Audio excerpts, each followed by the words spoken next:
So I want to start with where you are these days, mentally, musically, or even geographically. I don't know where I'm talking to you from. So if you could just talk to me a little bit about that and what's been on your mind lately, I think that'd be a good place to kick off. Sure. Well, I'm in Victoria, BC. We moved here just about 3 years ago. But I Okay. was in Vancouver for like 10 years before that. I've always been on the West Coast since I was about 3 years old. Right. Mentally, I don't know, man. There's a lot going on. I'm about to go into the studio to record my seventh LP, which is also the final album on my record contract with my record label. So I don't know exactly what happens after that. Right. They could offer another deal, or somebody else could offer a deal, or no one could offer any deals, and I could just be Right. out here doing nothing. Um, so there's some there's a lot of like work kind of uncertainty, but also excitement. There's my um, my two kids that keep me busy. One's 5 and one is just about 17 months old, and it's just like that's nonstop adventures as well, and trying to how Of do you do course. this and how do you do that at the same time. Of And course. Of course. so I'm very tired mentally.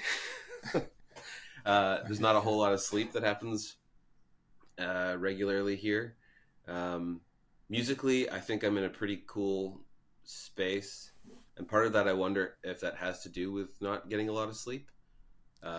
It's just not, the inner critic is there, but it's just more tired, so it's not as Right. loud, I guess. Right. Right. Right. So I've been able to kind of go in different directions with some of the new songs that I wouldn't typically probably have even thought of. So it's Hmm. exciting, but tiring. Yeah, I hear you. Just to pick up, like it's like I feel you. I have a 4 year old and also an 8 month old. So it's Oh, it's it's dude, an you're interesting. you're right in the middle. It's like I think the first 9 months are the absolute hardest, Yeah, and then like because the first like month everyone's like, oh, it's not so bad, and you're like, yeah, yeah. give it a It second. is. And then the first 9 months are pretty tough, and then like the first like 2 years, once you're out of the Right, first 2 years, when they can walk and kind of talk, right. it's it's like, okay, I think I can do this. Our daughter just slept through the night, and got up at 5 like last week. She did it twice, and I was like, Wow, like so excited. it's like a gift from above. Yeah, to be getting up at 5, you're like, yes, I didn't have to get up at 11 and 2 and 5. Yeah, Yeah, absolutely, well, good luck to you, absolutely. man. Thank you. I'm gonna need it. I'm gonna need all of it. Thank you Yeah. so much. But so your music often explores, vulnerability. I was wondering, where do those themes come from? I think what pulled me initially to your music, oftentimes I find music meets you where you are. So it could just be the space I was in at the time I listened to you. I wanna just get at that vulnerability and where do those what does that come from? It comes from well, first, I mean, thank you for really listening, because that like I spend a lot of time on the lyrics, probably too Right, much time, um, because it's really important to me that it's understandable, and that I'm not just doing. It's not just a rhyme for the sake of a rhyme. Like I really am trying to say something. right, So sometimes those things they've come from stories, like friends of mine have gone through something hard. Like I think of my song "Long Way Down," that was written right, specifically for a friend of mine who was going through a divorce. A song of mine, "This Is How It Goes," that was written specifically for a friend of mine who is a heroin addict. So there's like trying to write from a place of vulnerability and also empathy, um, without using other people as like, like they're people, they're real stories. So that's why I right, spend so much time with the words, because I really want to do service to, you're trying to speak on someone's behalf in a way, so you really want to right. make sure that you're doing them justice. Of course. So those ones are yeah, that's kind of where those come from. But there's also vulnerabilities, just like my own stuff. Like I'm my wife is a therapist. Um, if she wasn't, uh, I would probably need to be seeing. I mean, I was probably still should be seeing someone regularly, but between my conversations with her, not that she's my therapist, but just like the way that she has that level of understanding, between her sensitivities and understanding and my willingness to be vulnerable in my music, I think it's Mm-hmm. kind of like a therapeutic thing for me. Right. So that's also where it comes from, is like, yeah, the when I've listened to somebody else's music and that has happened for me, where I've seen myself or heard myself and feel I don't feel alone in that when I've heard it in someone else's song, um, that has like saved my life sometimes. So Right. being willing to do that, I think it's hard and it's scary, but it also, like, the amount of times that somebody such as yourself has come up to me after a show and said, like, that really helped, that did something, Yeah. it's pretty worth it. Absolutely. So Gentle Heart was the way I found you, and I still listen to it. However many months later, like if you go through like my top played songs on Spotify, it's right up there. It, um, it's almost like ministration. It's like it's like a minister talking to you, talking to your soul, and it's just amazing what you're able to do with lyrics. What came first for you? Did you start writing? Did you consider yourself like a lyricist? And how did words become so, or rather lyrics become so important to the things that you do? I definitely consider myself a lyricist. In fact, I probably would have said writer more than lyricist even. Right, I don't really. I mean, I consider myself a musician only in the sense that, like, I sing and play guitar, but like I'm self-taught with all of it, so I don't. right. I feel like a bit of a phony, or like a imposter syndrome with saying I'm a musician, because, like, I don't know the names of the chords. I don't know what I'm doing really. It's Wow. just memorizing where your hand goes. So um, I would say, yeah, lyricist slash writer first. Um, and that, I guess, came from, I got when I first got into like listening to my own the music that was turning me on, that wasn't like what my parents were listening to. It was a lot of like the early '60s kind of folk movement stuff, um, and I've just always been drawn to like English and poetry and, um, yeah, and randomly haikus, and like, just, I don't know, just it's always been a Mm, part of like what I enjoy. I right. always failed all the other subjects in school, but I would always ace poetry and English and creative writing, and like those were just something clicks in my brain that way.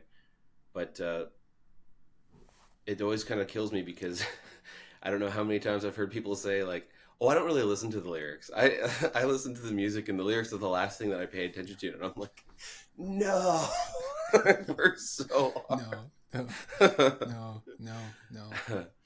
Wow. Yeah. Yeah, I send it, like I've sent that song to, I can't count how many people. It's so I say your music is like a balm. That's what it does. It's healing. So every single time I'm talking with someone, like just randomly, I think about one of your songs, especially from the Ash and Stone album, and there's just something about that particular. I'm biased towards that album, but just something about it that's just healing. And song after song, you find depth, you find encouragement. Uh, it's really fantastic. So again, I'm gonna say thank you a lot through this interview, but that's what I do. I think it's one thing to have this yearning and desire to want to create stuff or be an artist or whatever, and it's another thing to push through it. You spoke earlier about going to the studio to lay down your seventh EP, sorry, LP, but that's fantastic. It's fantastic that you have kept on doing this stuff and you've been consistent. So thank you. Thank you for listening, man. Like you saying this, the importance of lyrics, and that, like, or that you're still listening to a song that came out. I don't know. I remember when that album came out, 2020 maybe. Um, but yeah, it's like that means a lot. It's not in vain, like working hard at it. and then having someone say like, that still resonates with me, means a lot. Yeah. So thank you. Yeah. Awesome. When did you know? When did you know that this was that you wanted to do this full time? When did it become apparent to you that this is the path that you were gonna be on? When when my friend and I were 16, we both started playing guitar. We were Right. self-taught, and we would just like, we were in a little band. But by the time we were 18, we just were graduating high school, and we had a record deal offered to us Huh. from a major label, and This I was was in in. Vancouver. Yeah, it was. I was interested in doing it, but my buddy kind of wanted to do his own thing, so he went traveling, and it just kind of never happened. It just dissolved. But having that little like, wait a minute, this is something you could actually do. That Right. moment was like, oh, okay, well then maybe I could work on that and see what happens. And I worked on that, and it wasn't for another. I was 20. Oh man, I don't remember how old I am. I think I was 24. How old am I now? I turned 38 this year. Yeah, I was 24. Right. So from the age of when I had that taste of it at 18, nothing happened until I was 24, and it was actually at a concert that was supposed to be kind of my like, I'm hanging it up and I'm going to go get a real job and I'm going to go to school, like a farewell concert as I quit playing Yeah. music. Um, and at that show, the CEO and a couple other people from Network Records were in the audience, and they came up to me. It was on a Friday night. They came up to me and said they wanted to chat. And the following Monday, I was in their office, and they offered me a 4 album deal. And it was like, oh, okay. And then I went home, and I like immediately quit I was painting houses, and I quit the job. And Right. then I didn't hear anything from the record label for like 6 months, so I had to go back and get the same job. And then Wow. we released a record, and I was like, all right, now I can quit the job. So I quit the job, and then nothing really happened. So I had to go back and get the same job. So thankfully, I had a painting boss who was very kind, and he Right. rehired me, I think 4 or 5 times, until I think it was maybe during Echoes, my album Echoes, that I finally was like, I think I can stop doing other jobs as well, and I can just do this. But it's Huh. always there. It's always, the feeling is like, this is the seventh LP, but it's still like, I don't know. Maybe I'll do this for the rest of my life, and maybe I'll do 2 more records, and no one will care, and I'll have to go get another job. Hopefully, he still has a painting company. Two follow-up questions there. You said a few things that were fascinating there. So, I'm sure you've seen that pattern in your life happen over and over again, where it feels like you are hanging on by the last thread, or this is the last. It's often down to the wire, and then something happens. Um, I want you to speak to that, and what kind of your sense is of what do you think happens in those moments where you say, okay, I'm just gonna do this for this one last time, or on Friday or whatever, that's the end of it all, and then something happens that turns it all around. What do you think happens in those moments? Yeah, there's a freedom, I suppose, in that, right? Like, because you're not worried about the end. Right. It's kind of like you're saying, like, okay, like this is the end. That's fine. Um, and I'm gonna do it on my own terms. And that's Right. more freeing than living in this like constant state of like, is this going to be the end, or is this going to work out? And you're just looking outside, constantly hoping that somehow you'll be able to keep doing it. And I think that freedom and that like willingness to be like, yep, if this is it, I'm gonna do it, and then we're gonna be Right. done. Um, when you're that relaxed, when you're that like not nonchalant, but like, I don't know, just you're easy. Like it's so much easier for you to do to play a great show, to put out a good record, to like, Right.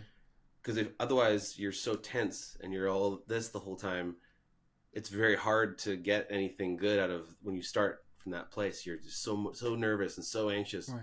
Um, so even like when I'm saying going into the studio with this seventh LP, I have no idea if any label or anybody will offer me another record after this. This very well might be the last record I ever make. I hope not, but if it I hope is, not too. I'm gonna go in and I'm gonna do everything I can do to make it the best one I've ever done. And Right. then swing as hard as you can, and then chips will fall, and that's how it is. Like, there's not, what else can you do, you know? True. So True. yeah, And are you still with the same record label that gave you that first contract? I am. Yeah. Right. So it's been So, 14 years, and uh, we're at 77 songs released. oh wow. Yeah. So when I do this one, I think it'll be another 10 songs, so it should be 87. So my personal goal is like, I just want to get to 100 Right. and then whatever. But I mean, 87, if it's 87, then it's 87. That's great. Okay, just before we move on, what has kept? I guess that's been a great relationship. What have you loved the most about being with these guys? They have been in so many ways. There's so many horror stories about labels. Um, and sometimes rightfully so, but they have been amazing with me. They've always allowed me complete creative control with all of the recordings. Right. So there's never been like I've handed in a record and they've said like, no, we want you to add 3 songs or cut those ones and whatever, or change the tempos or the keys or whatever. That's never happened. They've always Right. said, whatever you think you want this record to be, that's what it should be, which is pretty rare. Uh huh. Um, so I've been very fortunate with that working relationship. There's things obviously that like, you know, in this day and age, it's not necessarily the case that you need to have a label, but for someone like me who has 2 kids who can't just live, you know, on the road and, you know, make money elsewhere, having somebody front you the money to be able to make the record Right. can be pretty huge. So there's pros and cons for sure, but for 14 years we've worked together and I think done some pretty cool stuff. So I'm pretty Yeah, thankful for that says a lot. That's 14 years. It's a long time to be in anything. So that's pretty decent. Awesome. Let's talk about music now. So when you're writing, what's the first spark? You might call it the beginning of a song for you. The lyrics, the music, or maybe something else entirely. What begins that process? It's usually it's different every time, but the most often, like the one that's happened the most often has been just playing a guitar or banjo or piano or whatever, playing something and finding kind of a chord progression that's whatever. It's like you like it, it's fine, but then humming a melody Right. that goes with it, and then there's always something that like there's a moment where it kind of hooks my ear. That's like, oh, I really liked that. Like, and Right. you can hear, I can already hear like how many syllables I think there should be. I can already hear whether the end of that line is probably going to have an sound instead of an o sound, like that. It's already starting there. I was like, Right. okay, I don't know what the song's going to be about at all, and those things can change, Right. but it's like you're building a jigsaw puzzle Uh huh. as you're putting it together. So like you get to all the pieces will fit, but you have to make the pieces and then they'll and put them where they go. So it's just this like I find it endlessly interesting and frustrating and challenging. And it's great. Right. But yeah, Right. usually it's melody first, um, melody first, then the kind of chords and the structure, and then the lyrics are the last.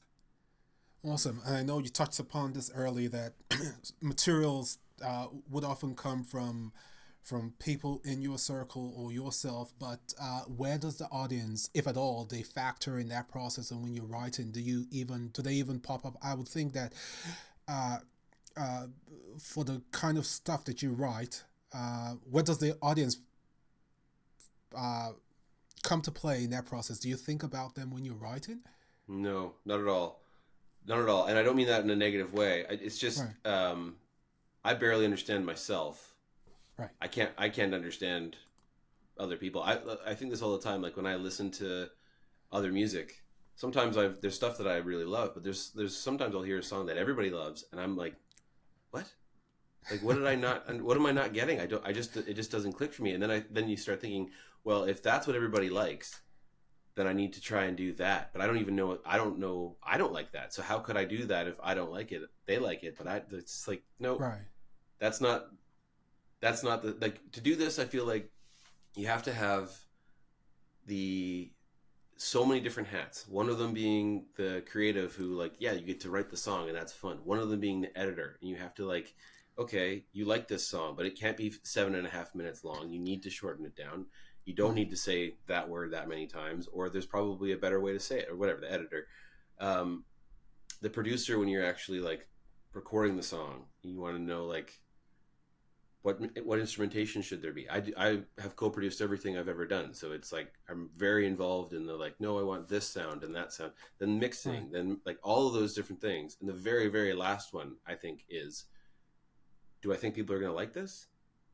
And then it's like, I hope so. Right. um and there's sometimes you get a feel that like, yep, they're gonna like that one, and sometimes you get and I mean, I've had that feeling for some songs and people hated those, or just didn't like those ones, and I've had other ones where I'm like, that's not a very good song, and people love those ones. So it's like, yeah, they can't be, it can be something you're aware of, but you can't write for it. Right. Right. Um, Interesting. I just that's very interesting, fascinating. So do you remember when you put out your first EP Yeah, or LP? 2011. 2011. Yeah, Cold Wind As long. EP. Sorry, It was called the Cold Wind EP. the Cold Wind EP. What has Yeah. changed? What would you say? I know you just put out two new songs in. Well, one song and then there's an alternate version in Hmm. 2025. What would you say has changed from that first effort that you made until now? I would like to think I'm better at writing and playing than I was in 2011. Um, I mean, yeah, I think I'm probably a better quote unquote musician. I think I'm a better lyricist. Um, I think in some way a negative thing might be that I think I've probably become somewhat jaded, having seen kind of behind the veil of like how the music industry works, and how like all the like, knowing how fortunate I was and stuff. Uh, not like crazy jaded, but just a little bit more like, oh yeah, it's not quite the, there's aspects of it that aren't so great. Right. um, so there's definitely, I'm not as naive probably as I was in 2011. Uh huh. Um, other than that though, like I'm still doing what I did then, is of like trying my best to write something very true from my heart, and yeah, in a concise, hopefully beautiful way. Mm-hmm.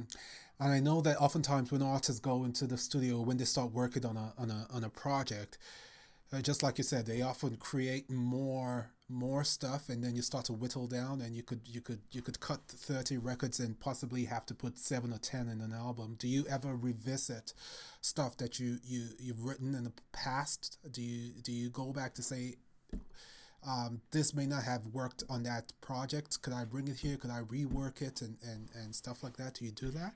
No, other than this alternate song that we've just put out, and the Right, reason that there was an alternate song is like the alternate version that just came out is the right. actual version. Like that's how I wrote the song.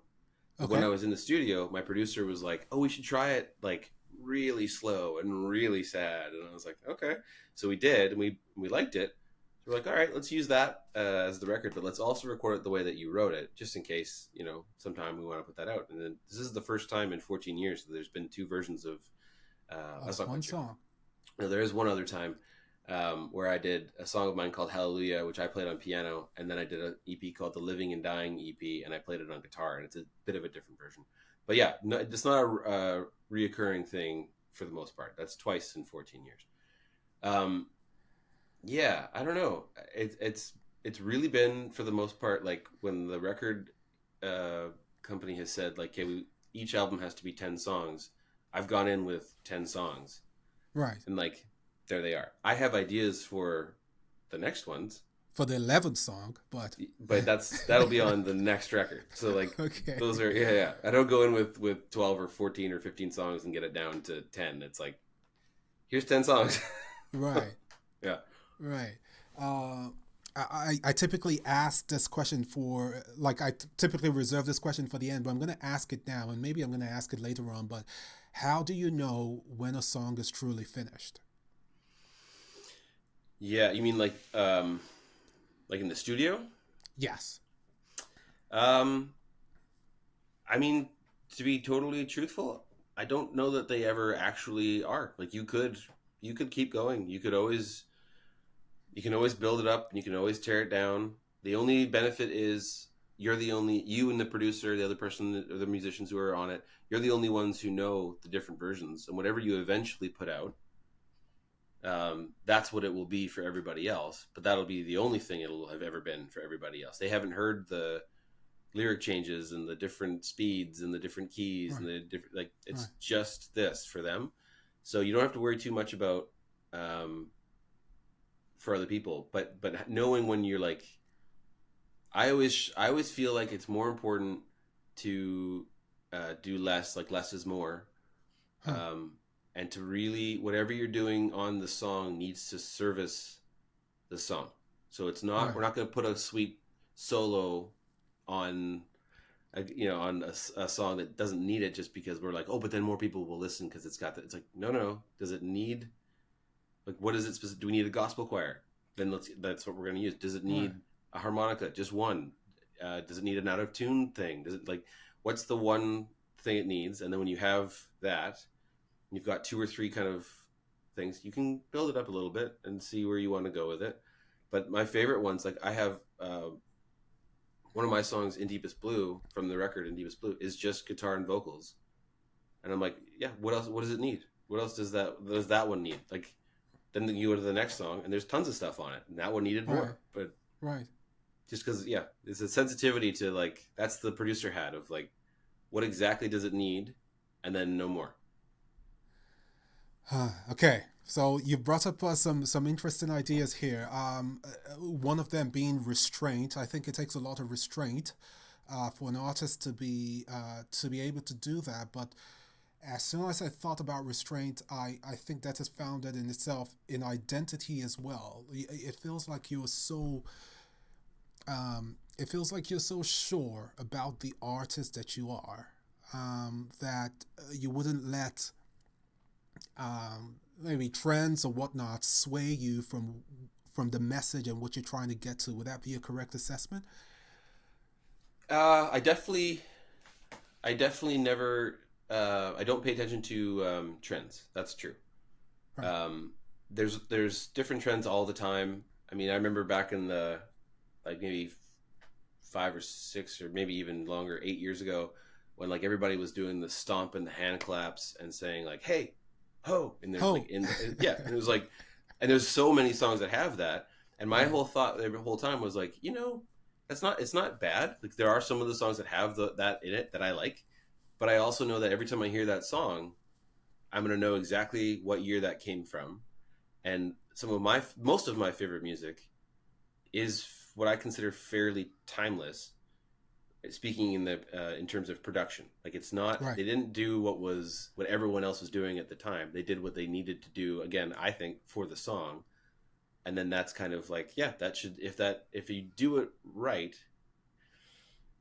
I mean ideally, then you could listen to the same thing 30 years from now and think like that could have been recorded last week. That's it. It's not a stylistic thing. Like there's a song by Randy Newman, who's a fantastic songwriter, called "Old Man." I don't know if you know Okay, this song. probably no. When this is done, you should go Okay, listen to that song, "Old all Man." right, sure. Um, it's just an example for anyone who's like watching this or listening. That's what I'm talking about in terms of like, what does a song need, and how could you do something? How could you produce something that could have been recorded in the 70s and could have been recorded yesterday? This particular one I think is Okay, from like the early 70s, and it's mind blowing. It's so good, so good. So that's kind of where I'm like when I'm doing this stuff. It's like I'm not going to steal what he did production wise, but like the weirdness of like a Simon and Garfunkel album with their production. That's not that is just what they were doing. They're just being themselves. And it's like, yeah. okay, so that's what we're gonna do. We're just gonna do what we think the song needs and not worry so much about highs and hoes and hand claps. And claps and stomps. It's not it's not my thing, man. Let's move on to like influences and inspiration, if you don't mind. Who would you say are your biggest uh, influences, whether they be literary or music? Oh, that's tough. Because yeah, so musically, um, not necessarily lyrically, but to some degree, I really love the Tallest Man on Earth. Um, Okay. his guitar playing and also his tunings, his whole approach to it.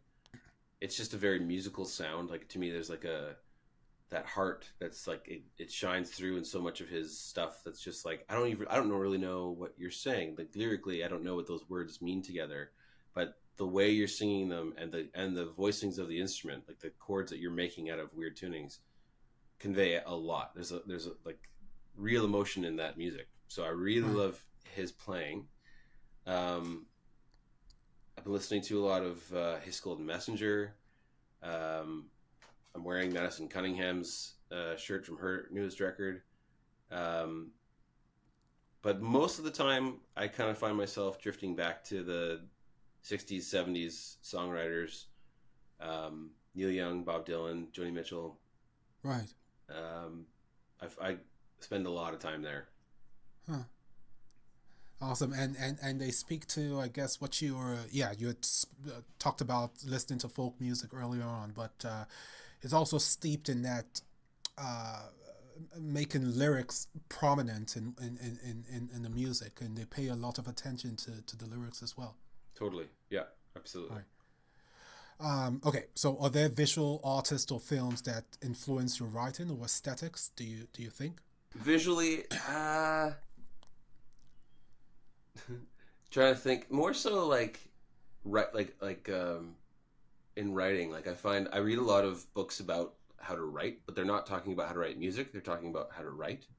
Right. So like Natalie Goldberg, she has a book called Writing Down the Bones, which is fantastic. There's Anne Lamott's Bird by Bird is really fantastic. There's a It's all lot. good. There's It's a all lot good. Yeah. of and also just like poetry. Like I love Wendell Berry's poetry, um, Jim Harrison. Like I've read. There's a book of poetry called Leavings, which is one of my song titles. That's Wendell Berry's book of poetry. And the first poem, it talks about. It says, "What if we did our work quietly, quietly? Oh, what if we did our work like the snow, quietly, quietly, leaving nothing out?" And that's like almost word for word my song, Simple Song, which is like I watch the snow fall down, I watch the snow fall down, and it falls quietly and it leaves nothing out, and I watch the Right. snow fall down. It's like Right. so whenever you're like, it can be.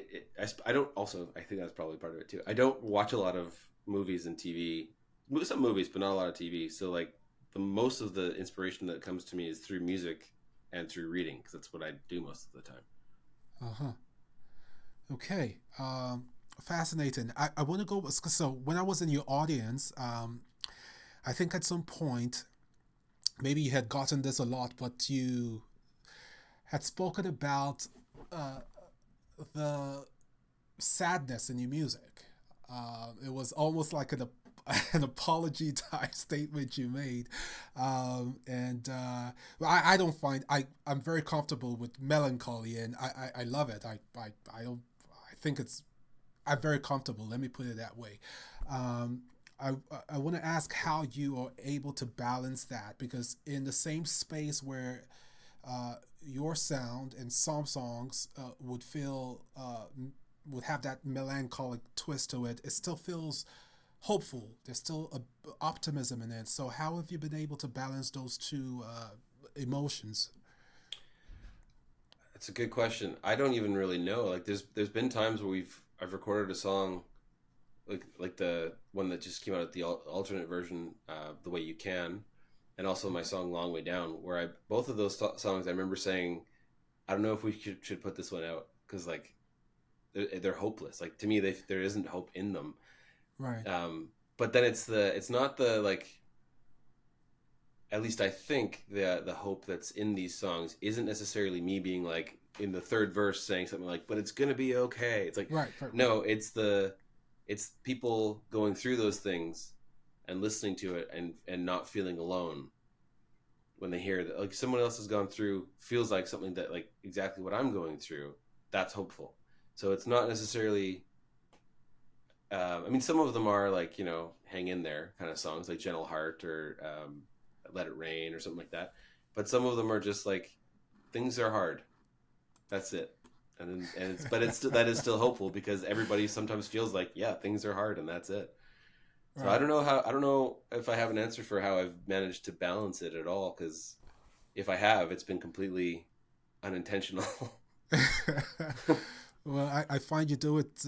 I always come out listening and feeling empowered. I find, and that's been my experience. That's awesome. That's great.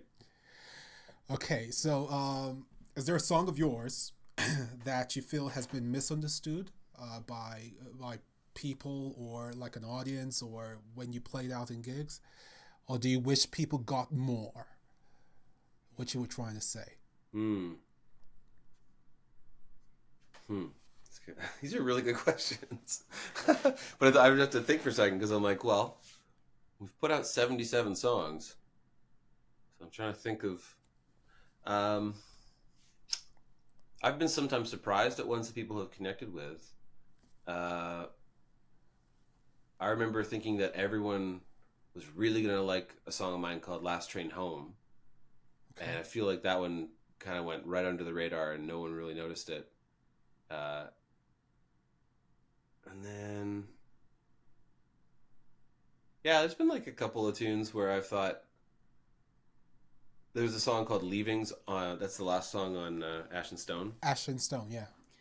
And I remember thinking that one would be a bit more of a like people that would move more people than I think that it has. Like to me, that one's like it's very personal because I wrote it at a time when some very dear friends of mine were about to move far away, Right. and I was writing them this song, and the day came where it was like we're all going to see each other, we're going to have this big party, and then the next day they're leaving.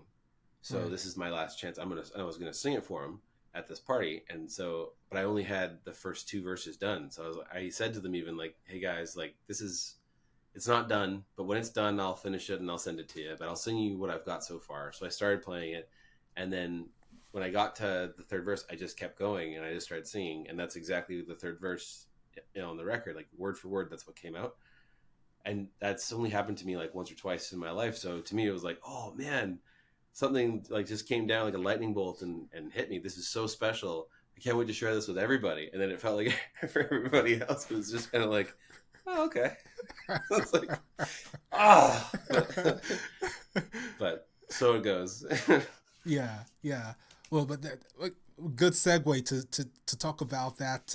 Maybe a flow state, being in a state. How quickly have you written a piece of music or a song? When you're in that zone, how quickly has it come to you? uh, it has happened as fast as like 15 minutes, like just like instant. Like I had Time Alone was like that. Yeah, there's probably been out of the 77, probably like close to 10 of those songs where like sit down, start playing. In fact, on this new one I'm about to start in next month, I had just gotten all the chords and kind of found a melody and I was like, oh, this is really cool. And then my kids needed me, so I was like, oh, all right, well, I'll put this down. And usually, if you have to stop things like that, it's very Right. hard to come back and pick up whatever you were doing and do it again. So I Uh thought huh. like, we missed that one. All right, shoot. So I left it, and then the next day I came back and I sat down and was like, okay, I can't remember where I was, but let's just see. And I listened to the thing, I started playing it, and instantly, again, as soon as I started singing it, it's like word for word, the lyrics It came came out. to you. Yeah, Wow. just like right there. So again, about 15 minutes, but that's like 10 or 12 times out of 77. There's other ones that have taken literally years It or like, labored. yeah, yeah. Yeah. Sometimes months, sometimes years. When I think of my song, well, the Flood took me, writing the song The Flood, that took 8 hours of like forcing myself to sit and write and not check my phone, not go on the internet, just like sit. It Right. was one day, but it was eight. hours of like, and I don't usually do that, so it was like that was Right. really hard. Something more took like 2 or 3 months. Like just it's very rarely just like, oh, there it is, you know. Yeah. Yeah. Yeah. Yeah. And what would you say is the difference between those ones where it feels like you're a conduit for like a higher power and those ones you have to struggle with? When it's all done, like, I guess, what do you feel at the end of that process? Yeah, there's so much because like part of it is like that's the first time you get to know the song is when you finally finished the lyrics and you have a Right. song. So when that happens really fast, it can feel a bit like, is it even mine? Like I just, it just came so fast. Right. It's not. I didn't have Right. to work for this. But I would then it's also like having done it for a long time. You're like, no, but you did work for this. You do this every day. Where sometimes you sit and you get absolutely nothing, and you were there. Right. You put in the Right. Right. time, Right. but nothing came. So this is Right. a day where it did come and it came fast. That's great. But there was unseen weeks of time where you weren't getting Mm, anything. But then there's gotcha. also the different relationship once it's recorded in the studio and all the memories that go into like the production and the performance and all that of that. So when it's finally like released to the public, they're all very much like they're like your children. Like Right. they're little bits of you that the only difference is like, well, I mean they're not living beings, but the only other difference is and maybe I'll discover this is true as a dad too when my kids are older, but once you put it out into the world, Right. it's not yours anymore. Uh-huh. So like once I put a song that means so much to me that maybe came really fast or took me a year, once that's released, I have to like I don't listen to the records ever again until like if I do a vinyl and I have to listen to the test pressings, okay, I'll listen to it. But I'm not going around like, oh, let's put on that record of mine. If I walk into a room and it's playing, I ask people to turn it off. It's like Uh-huh. it's just not mine. It's a different thing now. Right. Yeah. So many things I want to ask to you. So how do you how do you how do you put a set list together then? Yeah, that's hard because now I'm trying to do a bit more of like a little bit of from here, a little bit from here, because there's almost now there's gonna be 7 records, so I don't Right. want it to just be like here's all the new stuff, and if you came to hear something older, you're like, well, he's not gonna play any of the old stuff. Well, that's a bummer. Right. But if I, played, a couple songs off each record, that can still be like an hour and a half set. Right. So, and the more we keep doing this, the more songs there's going to be, and the album that's about to come out now or be recorded now will eventually be old songs for other people. So Right. it's like you have to. I don't know. I've actually been looking at that question right now recently because I've been thinking I don't want it to just be the same songs every time or the songs that are the most streamed that people will hopefully know. I want it to be kind of like an experience. So like we start Right. here, we go here, we go there, like this whole thing. Um, and that's getting harder to do with more and more songs. So I don't know yet. Yeah, because I was thinking through this idea of the song not being yours anymore. So when it gets on digital platforms and people interact with it, the data kind of shapes how you perceive a song is doing in the world, and Yeah. how that would influence maybe performing or your set list and stuff like that. So Well, it's and if you yeah. had like a quote unquote hit song, um, I guess the closest I would have come would be my song "The Flood." Uh, if if I just put that out and people are coming to the show, and like they're coming to hear that song, and you Right. don't play it, it's like, well, okay, maybe you're making a statement or whatever, but it's also a bit of a disservice because like they paid tickets, they came here to see you. Like Right. you don't have to do it as your first song, but you should Right. probably sing that song at some point. No, fair, Yeah. fair. Do you like to write in solitude? Do you like? I know you're like a singer songwriter and you write your song yourself. You had spoken about being co-producers and all the stuff that you've done. But do you like writing in solitude or collaboratively? Mostly solitude. I have Okay. done a couple co-writes, but again, maybe 5 or 6 out of all those songs are co-writes, and usually even the co-writes are ones that like I'll spend some time with the other person, and we'll kind of get a rough idea of what we want the song to be about, Right. and then I'll usually go home and work on the lyrics by myself. So Right. there's Right. been I think two where I actually in the room wrote the or three wrote the lyrics with the other person, Uh-huh. and I found that really hard because it's to me it's a very vulnerable thing, and most of those co-writing sessions are with people that you meet at the co-writing session. So Right. it's not like you have this like this relationship where it's safe to be that vulnerable. I mean, they're not necessarily. I'm sure they're lovely people, but you're only going to hang out for this writing session, and then you're probably never going to see each other again. And do Right. you want to be like, here's my deepest, darkest stuff, like Yeah. so. I've found that really hard.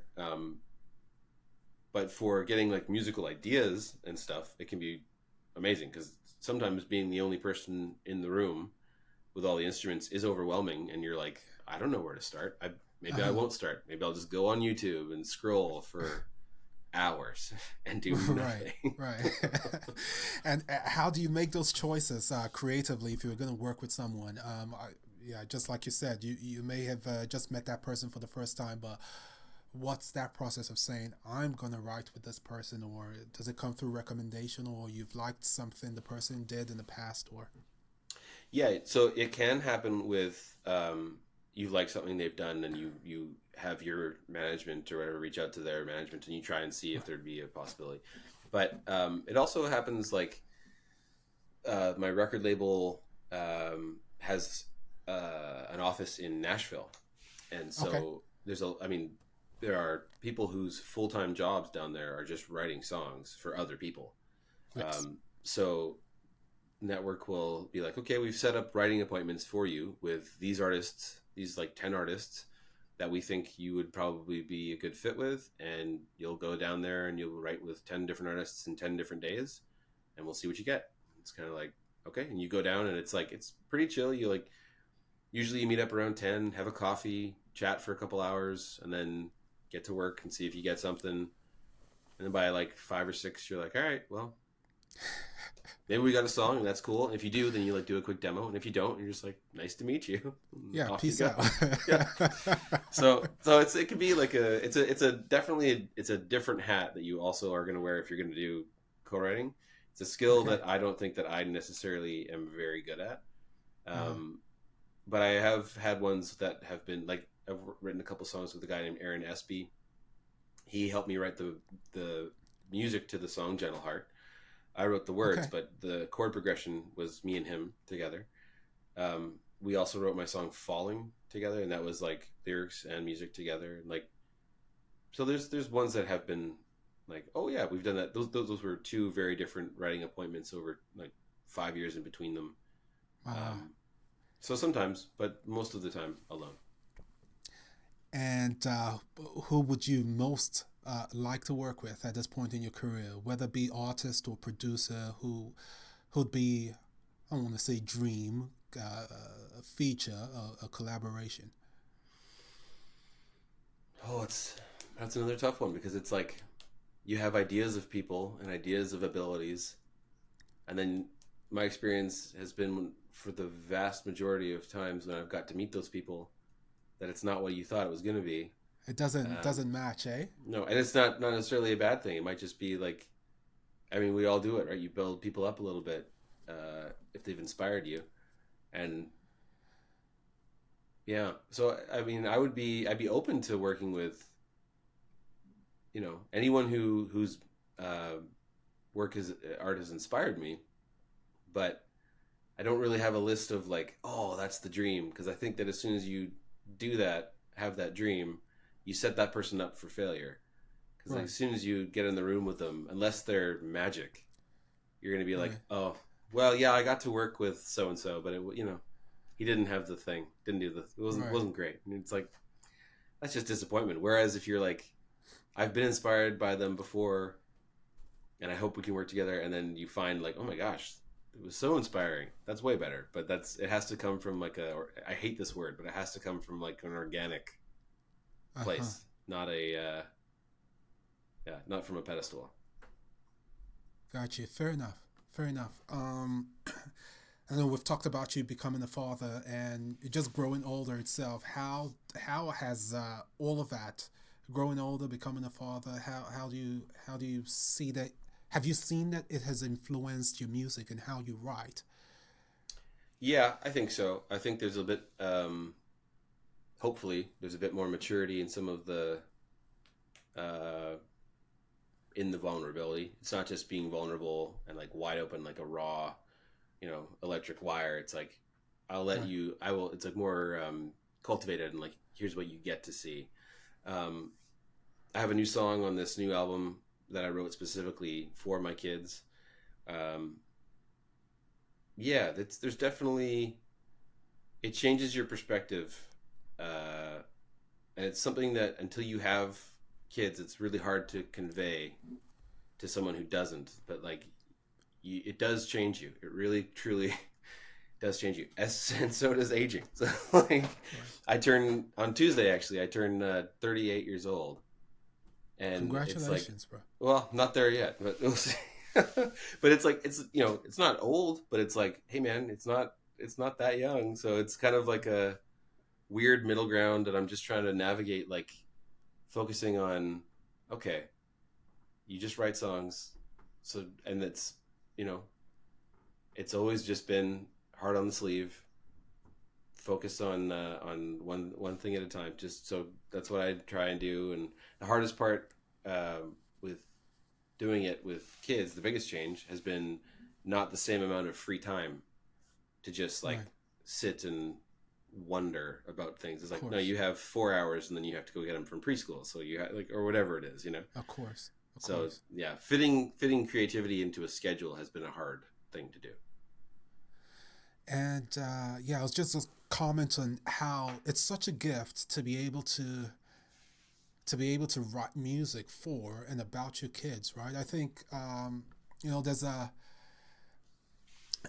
there's a lot of things that you could bequeath your kids or your offspring, but I think for an artist when they're in that position to be able to express themselves in musical form or poetry or whatever, I think is such a gift. Do you find that to be true, that you're in this position where you have this ability and you can convey that through music? I don't know, because I'm a bit of a, like, if my dad was a musician and he had been doing this for like my whole life, and Right. then like when he gets older and then he passes away, I don't know if I could ever listen to those songs. I think that it would be kind of Aha. like living with his ghost forever. Aha. Um, and so in one way, it's this beautiful thing that's like, oh, I get to give you all, like, you'll always have this, you'll always hear my voice. But in another way, it's like you'll never get to like get over me and kind of leave me behind, because if you have the music, I'm always right there. And I don't know. It's kind of a double edged thing. It's like, Well, that's a profound way. I hadn't quite thought of it that way, but that's interesting. mm, I don't know. We'll see what they make of it. Right, right. It's a good point. So you're working. You tour a lot. I think that's the way I met you here in Edmonton. What do you find most uh, interesting about touring? Is it energizing? Is it exhausting? How do you keep yourself grounded on the road? Because I know you were in the U.S. earlier this year. You did a ton of stops. Tell me about that process of tour. I love it. I've been doing it since I was 19. Uh, if COVID hadn't happened, I wouldn't have been home for a full year since I was 19. Um, it is more difficult with kids because I can't. It's hard for me to go away for long chunks of time, especially as they're getting a little bit older. So that last year, I did a 5 week tour in Europe. I was home for about 3 weeks, and then I did the 6 week tour in America. Huh. Um, and that was really tough for the kids. My son specifically, because he's about 5, so he's online enough to know that, like, oh, dad wasn't here. Whereas my daughter's, at the time she was like not quite 1, so she's like, she's she's doing her thing. Um, so that's something that I have to kind of wrestle with and figure out. I've been talking with my booking agents and my label about like, okay, I can go away for like 2 to 3 weeks at a time, so we can do more tours, but they're going to have to be shorter. Um, but I find it absolutely energizing. I love it. Um, you get to meet so many people, um, and this is, I mean, it feels like a selfish thing to say, uh, but like hearing people tell you what your music has meant to them, especially Right. because I'm not in a band, so like I'm alone. I write the songs alone. When I produce or record the songs, it's I sing and play guitar, and then I play a bunch of the other instruments, and then we'll bring in somebody to do like a track here, but they're not in a band with me. So Right. it's a lot of just me. So when I get to finally go and see people reacting to the songs or coming up and telling me what they mean, it's again super energizing because it's like, Right. oh wow, that actually it makes me want to keep doing it. You know? Sure. Yeah. For sure. Is there a favorite place you've toured, a favorite city, a favorite experience that you've had on the road that has stuck with you? Whether it be performance, or meeting a fan, or something like that. Um, I mean, I've over oof, how many years is that now? From 19 for 19 years, Right.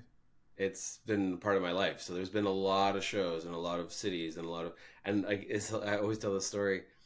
I was in Europe and I was in Germany somewhere and I said like, um, "Oh, it's so nice to be here. This is my first time here in this city with you guys." And everyone was like clapping, and then somebody in the crowd yelled out, "No, it's not!" And I was like, "Oh no, I've been in the city."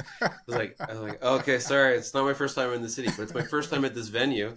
And everyone clapped again, and that same person was like, "No, it's No, not." it's not. I was like, "Oh my gosh," because I've played that stage before, so there are times where things kind of blur together a little bit, but there have been standout moments. Had been doing a annual Calgary and Edmonton show for in the winter for some strange reason for about 4 years in a row, and those were really special. Um, I once got to play a show on a rooftop bar in Maui with Mick Fleetwood. He played drums and I played guitar, and we met at the show, and it was to sold out like 250 seater, and it Wow. was that was pretty amazing. So there's been moments like that you'll never forget, and then there's been Yeah. moments where you're like, "I'm so glad to meet you, Germany," and they're like, "You've been here many times." Sorry. Oh my God, that's so funny. I'm gonna let you go very soon. I know we've Oh no worries. exceeded. Okay. So I want us to talk about. Okay, we're gonna talk about your new project, just so that we're able to promote it as best as we can. But um, when I was in the audience, you spoke about the makings of the process of writing a particular song, and you spoke about when you were in India, if I Yep. remember correctly. I found that story very fascinating. I just if you could recount it for me, and what that experience did for you and what still does for you, and I think it was like a second lease of life. So I yeah, just want to hear that story again if you don't mind. No, I don't mind. Yeah, so I was just before I signed my very first record deal. I had recorded that EP Cold Wind, and we had released it independently. And then eventually, Network, when they signed me, they wanted to release it. We re-released it, but it came out in Right. 2010. So just before it came out, I went to India. I just bought a one-way ticket, and I went. And I was going to be there for 6 weeks by myself. And then my girlfriend and our friends were going to join me, and we were going to travel through India and Southeast Asia for another I think it was 2.5 months. But so I was by myself, and I was in uh, Rajasthan in a place called Jaisalmer, and next to the Great Thar Desert. And I went on a camel safari, and they had told me that food and water was provided for three Right. days in the desert, and it was in the summer in the desert in India, and they didn't provide food or water for three Huh. days. Um, so we were by the end of the first day, we were already like, this is not good news. It's not looking good. No, no, it's no. So skipping some of the stuff, I'll just get ahead to when eventually, after having made it out of the desert alive and getting to the city of Varanasi, which was very far away, I had to go. I had to get all the way across to oh shoot, the name's escaping me. A city on the eastern side that I had to get to pick up my girlfriend and friends who were going to be landing in a couple of weeks. So I was trying to make my way across the whole of India Right. on trains and stuff. So I'd made it to Varanasi, but I hadn't had food or water in now probably about 4 days, and my mind was just like I was cooked. Like there's pictures of me, and my eyes are all swollen, and I'm just not there. And Delirious.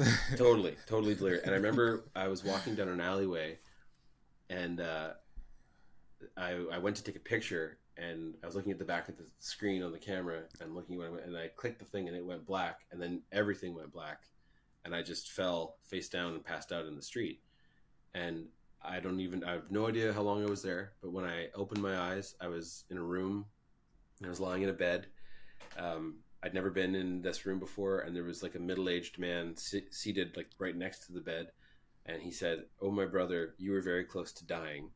Huh. And I freaked out, and he had to like calm me down, and he explained that somebody else had seen me face down in the street, and they picked me up and they took me to this guest house, which is like a hotel where we were, and they paid for a room, and then they ran to the hospital and they paid for a doctor to come and see me, and the doctor was like, okay, he needs like this medicine and this medicine and this medicine, and the guy ran and bought the medicine and came back and left it there, and then he left. And he asked the doctor to stay and paid him for his time. And so when I Wow. woke up, the man who said you were very close to dying was a doctor, and he explained to me that like all that had happened, and then was like, it's very important that you don't move, that you like drink a lot of water and eat some food, but you can't travel, like you need to stay in one place. And I was like, well, I have to go pick up my girlfriend and friends. And he was like, well, you need to be sleeping in air conditioned rooms, you need to be like, you need to stay out of the heat as much as possible, which foolishly I didn't really pay attention to. But when he left the room, I had a journal next to me, and I started writing, "Oh my God, please do not let me die by myself in India. Please do not let me go. Please do," over and over. And then I didn't die, and I Right. met some girl from Germany who was going back to Germany, and she gave me this little like toy guitar, and so I wrote "Do Not Let Me Go," which is the first song on my first full length record, on that journal entry from that experience. Right. Wow. Yeah. Remarkable. Yeah. I've had a lot of people over the years say that's like, oh, it's like the story of the Good Samaritan, and like it is, it Yeah, it totally is. is. Like It he is. doesn't. It We don't. is. I don't know. I still never got to meet that person. Yeah, the person who paid for everything. Yeah, I know his name was Krishna. And that's it. But that's like John over there. Like, there's no True. way I'm gonna find Krishna if I went there and said I'm looking for someone named Krishna. Like, I don't think so. Yeah. Uh, yeah, it was such a powerful story when you told it, and I also I really liked that song. To be honest, to be fair, I love most of everything. I listen. It comes on rotation, it's so good. It's so good. Your music is so good for me. Thanks, man. So thank you. Tell me about this new project. I know it's just been two songs, or rather one song with the alternate version released. But what's it called, and what's the timeline for it? And yeah, what's been up with that project? So that is actually the newest thing that came out is off of the last record. So Okay, there was a record called Evergold, and this is the alternate version of a song from that record. So gotcha. what's about to happen is I'm in August. I'm going into the recording studio to work on a new record, Okay, and that it looks like it's going to be like a week in August and like a week in September, and like a couple little pockets of availability for me and also for the studio. And that'll be 10 new songs, another full length record that should be coming out on network records, but there's no release date yet because we haven't even started it, and I'm not sure how much I'm even allowed to say other than there's 10 songs because it's all very new. okay, okay. Well, I just have a rapid fire round here before I let you go. But I am rooting for you. I'm rooting for that record. And you also talked about a possibility of well, I hope this isn't your last record. That's what I'm gonna say.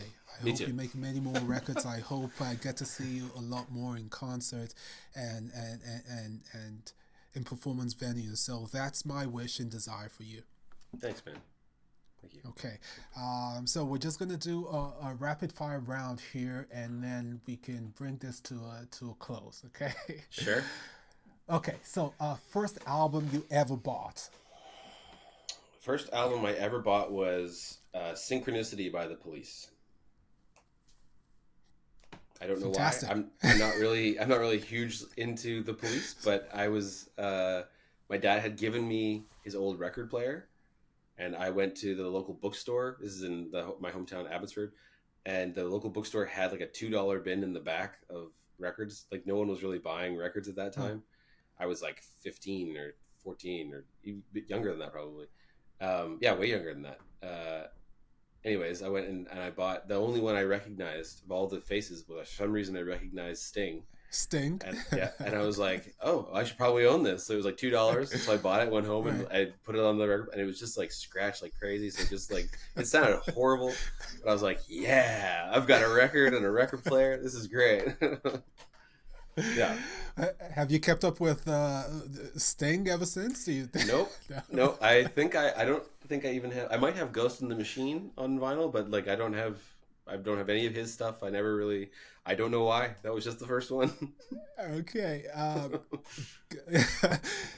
Guitar or piano, if you could only keep one. Guitar. Song you wish you wrote. Oh man.